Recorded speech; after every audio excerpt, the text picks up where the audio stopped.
अगर ghost rider की नर की आग अचानक नीली हो जाए और उसकी ताकत कई गुना बढ़ जाए तो क्या होगा? अब वो सिर्फ बुराई को नहीं बल्कि किसी को भी सही या गलत जिंदा जला सकता है। आज की कहानी में हम देखेंगे ब्लू फ्लेम घोस्ट राइडर का खौफ, जहां उसकी प्यास सिर्फ खून से नहीं बल्कि आत्माओं से बुझती है। कहानी उस्ताद डेविल के मरने के बाद जॉनी ब्लेज अब भी अपनी नई नीली आग वाली ताकत से गुनहगारों को सजा दे रहा था। लेकिन एक फर्क था, इस बार हेलफायर और भी ज्यादा खतरनाक हो चुका था। हर रात 12 बजे जॉनी के अंदर इतनी भयानक भूख उठती कि वो सही गलत की परवाह किए बिना सामने वाले की रूह तक जला डालता। यहां तक कि कोई सड़क पर छोटी सी गलती भी कर दे तो घोस्ट राइडर उसे भी मौत के घाट उतार देता। जॉनी ने इस काली ताकत को दबाने की कोशिश की, मगर आग इतनी बेकाबू थी कि कभी कभी उसे खुद को जलाने का डर होने लगता। आखिरकार मजबूर होकर उसने अपना घर छोड़ दिया और एक सुनसान जगह जाकर छुप गया, जहां न इंसान थे न कोई रिश्ता, सिर्फ सन्नाटा। लेकिन जॉनी ने श्राप को खत्म करने का रास्ता ढूंढना बंद नहीं किया था। इसी बीच एक दिन एक बुजुर्ग श्वेत पादरी उससे मिलने आया। उसे घोस्ट राइडर के बारे में सब पता था। उसने जॉनी से कहा, अगर तुम मेरे लिए इस फोटो वाले लड़के को ढूंढ लाओ तो मैं तुम्हें इस श्राप से आजाद कर दूंगा। जॉनी को यह सौदा ठीक लगा और उसी रात उसने घोस्ट राइडर को बुलाकर लड़के की तलाश शुरू कर दी। लेकिन उस वक्त लड़का पहले ही शैतान के गुर्गों के कब्जे में था। उसकी मां जान बचाने की भीख मांग रही थी, मगर बदमाशों ने उसकी एक न सुनी बल्कि लड़के को गाड़ी में पटक कर बेहोश कर दिया। मां ने हिम्मत करके दुश्मनों पर झपट्टा मारा, लेकिन गैंग का लीडर बंदूक तान चुका था। तभी आसमान से एक उल्का जैसी जलती हुई चीज धरती पर गिरी। शोर इतना डरावना था कि गुर्गों का होश उड़ गया। वो था ब्लू फ्लेम घोस्ट राइडर। उसका पुराना लेदर जैकेट अब जली हुई परतों में बदल चुका था। बाइक भी डीजल से चल रही थी। पता नहीं इन सालों में उसने क्या क्या झेला। एक बदमाश ने गोली चलाने की कोशिश की, लेकिन जॉनी ने उसकी तरफ चेन फेंक कर उसे जग लिया और एक झटके में उसकी रूह जला दी। दूसरे गुर्गे को उसने पेन एंड स्टेयर से खत्म किया, लेकिन तभी कुछ अजीब हुआ। लड़के के खून के गिरते ही जॉनी की आग कमजोर पड़ गई। इस मौके का फायदा उठाकर दुश्मनों ने उस पर 2-3 ग्रेनेड लॉन्चर दाग दिए। जॉनी जमीन पर ढेर हो गया और बदमाश लड़के की मां के सामने उसके बेटे को लेकर भाग गए। जब जॉनी को होश आया तो उसने पहली बार पेट में अजीब सा दर्द महसूस किया, जैसे कोई अंदर से ताकत को खींच रहा हो। वो सीधे अस्पताल से भाग निकला और रास्ते में उसकी मुलाकात उस लड़के की मां से हुई। बेबस मां को देखकर जॉनी ने अपनी असली पहचान बता दी और कहा, अब सिर्फ मैं ही तुम्हारे बेटे को बचा सकता हूं। पार्ट जॉनी की बात सुनकर लड़के की मां गैना उस पर यकीन कर लेती है। शुक्रिया कहने के साथ ही वो लड़के का असली राज खोल देती है। कुछ साल पहले एक हादसे में गैना की जान पर बनाई थी। मौत के मुंह में जाते वक्त एक शैतान उसके सामने आ खड़ा हुआ। उसने गैना को बचा लिया, लेकिन बदले में उससे एक भयानक सौदा किया। तुम्हें मेरे लिए एक संतान को जन्म देना होगा जो धरती पर मेरा नया अवतार बने। असल में विकेट डेविल का असली शरीर अब बूढ़ा हो चुका था और गैना का बेटा डैनी ही उसका सबसे परफेक्ट रिप्लेसमेंट था। यह सुनकर जॉनी सीधे पहुंचा एक अंडरग्राउंड रेसलिंग एरिना में, जहां हर शख्स अपने सिर पर दर्जनों कत्ल का बोझ उठाए बैठा था। इतना गुनाह का धुआं कि जॉनी के भीतर की नर की आग भड़क उठी। वो लोग जल्दी ही रूट नाम के गैंग लीडर के दोस्त को पकड़ लेते हैं और उससे पूछताछ करते हैं कि रूट कहां छुपा है। आदमी पहले तो इधर उधर की बातें करता रहा, लेकिन जैसे ही जॉनी ने हेलफायर की झलक दिखाई उसके होश उड़ गए और उसने रूट का ठिकाना बता दिया। मगर अब जॉनी की हालत खराब थी। अंदर का हेलफायर काबू से बाहर जा रहा था, यहां तक कि बाहर खड़ी उसकी मोटरसाइकिल भी बेचैन होकर खुद ब खुद आग पकड़ने लगी। वो तुरंत बाइक पर चढ़ा और रूट के इलाके की तरफ निकल पड़ा। जैसे ही शहर की हद पार हुई, जॉनी ने नर की आग को पूरी तरह आजाद छोड़ दिया। रूट दूर से ही उस डरावनी आवाज को पहचान गया। ये वही खोपड़ी वाला है। वापस आ गया, लेकिन इस बार वो डरा नहीं, क्योंकि उसके पास अभी अभी लिया हुआ 2 सच कैलिबर का रॉकेट लॉन्चर था। थर्मल स्कोप में जॉनी का निशाना सेट होते ही उसने ट्रिगर दबा दिया।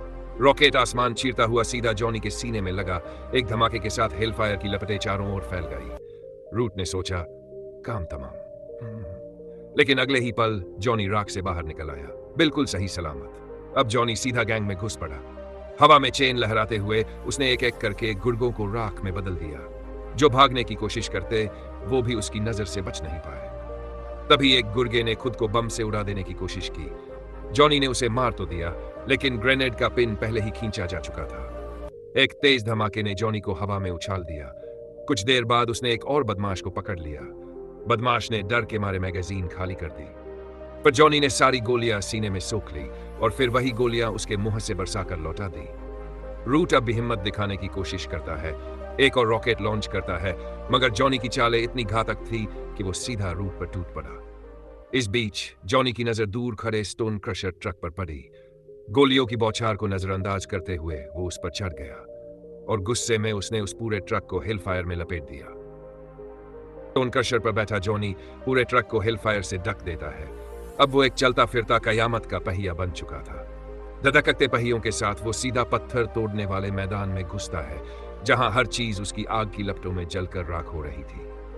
इसी दौरान गैंग का दूसरा लीडर, जो तगड़ा सा बदमाश था, रॉकेट लॉन्चर उठाकर जॉनी पर निशाना साधने ही वाला था, मगर जॉनी की नजर उस पर पड़ गई और उधर रूट पहले से ही लहूलुहान हालत में भागने की कोशिश कर रहा था। जॉनी ने चेन फेंककर रूट के पैर में लपेट दी और एक झटके में उसे खींचकर अपने सामने ला खड़ा किया।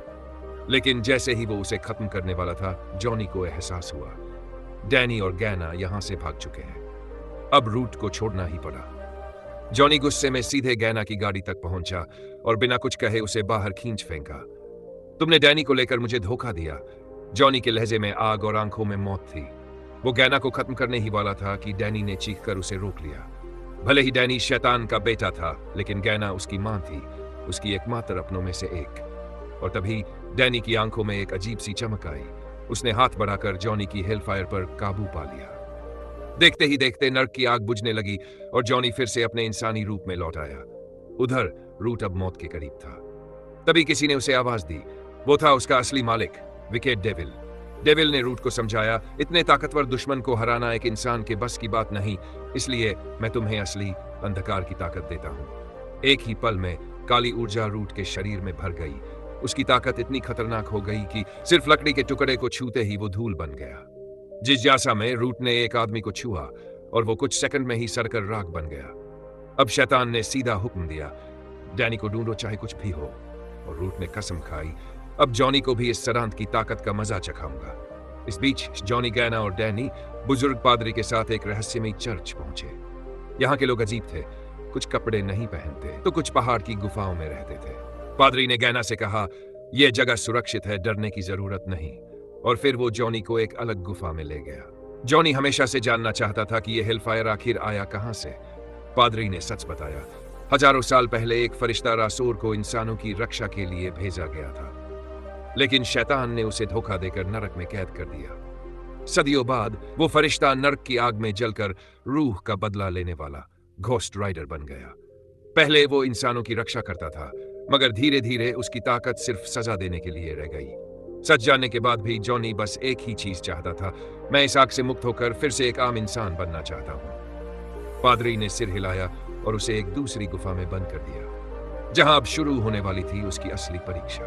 पार्चोर गुफा के अंधेरे में पवित्र रोशनी ने जॉनी के अंदर की हेलफायर को खींचना शुरू कर दिया। एक पल में ऐसा दर्द जैसे उसकी रूह को कोई नुकीले पंजों से नोच रहा हो। जॉनी को साफ महसूस हो रहा था, विकेट डेविल के साथ उसका पुराना कॉन्ट्रैक्ट धीरे धीरे टूट रहा है, लेकिन अंदर की नर्क की आग आखिरी दम तक चीखते हुए अपनी जगह छोड़ने को तैयार नहीं थी। आखिरकार रोशनी जीत गई। जॉनी जमीन पर गिर पड़ा और बेहोश हो गया। जब उसने दोबारा आंखें खोली तो उसे ऐसा लगा मानो सालों पुराना बोझ उतर गया हो। कोई जलन नहीं, कोई आवाज नहीं, बस सुकून। मैं आजाद हूं, वो खुशी से अपने साथियों को बताने के लिए बाहर निकला, मगर जो नजारा सामने था उसने उसका खून जमा दिया। पादरी, गैना और डैनी तीनों को संतों ने बांध रखा था। असलियत सामने आई।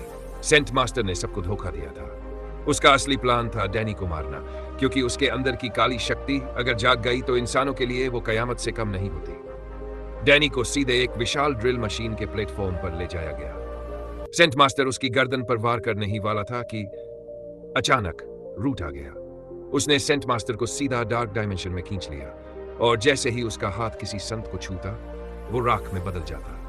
कुछ ही सेकंड में पूरा चर्च खामोश हो गया, यहां तक कि सेंट मास्टर भी उसकी सरांत ताकत से बच नहीं पाया। डैनी अब डेविल के हाथों में था और प्लान साफ था, शाम होते ही डैनी और शैतान का सोल स्वैप होगा। एक बार ये रिचुअल पूरा हो गया तो विकेट डेविल को अनंत शक्ति मिल जाएगी और वो धरती पर राज करेगा। डैनी की रूह वो नर्क में हमेशा के लिए कैद हो जाएगी। इसी बीच डेविल के चेलों ने चारों तरफ घेरा डाल दिया नए राजा के जन्म को देखने के लिए। उधर एक पुजारी जॉनी को गुपचुप एक हथियारों के कमरे में ले गया। जो पसंद आए उठा लो, अब वक्त है डैनी को बचाने का। इधर अंधेरे मंदिर में रिचुअल शुरू हो चुका था। डैनी को पत्थर के वेदी पर कसकर बांधा गया। शैतान ने हाथ उठाया और उसके इशारे पर काले कपड़ों में लिपटे पंथी मंत्र पढ़ने लगे। धीरे धीरे डैनी और विकेट डेविल दोनों के शरीर हिलने लगे। उनकी आंखों की पुतलियां डार्क एनर्जी से चमकने लगी और फिर शैतान की रूह डैनी की ओर बढ़ने लगी। बस कुछ ही पल और सब खत्म हो जाता। मगर तभी दरवाजा जोर से खुला और पुजारी जॉनी के साथ अंदर घुस आया। अब असली लड़ाई शुरू होने वाली थी। अगर आउट्रो नर्क के दरवाजे भले बंद हो गए हों, लेकिन जंग अभी बाकी है और जॉनी वो लौटेगा जल्द। अगर कहानी पसंद आई तो लाइक, शेयर और सब्सक्राइब जरूर करें।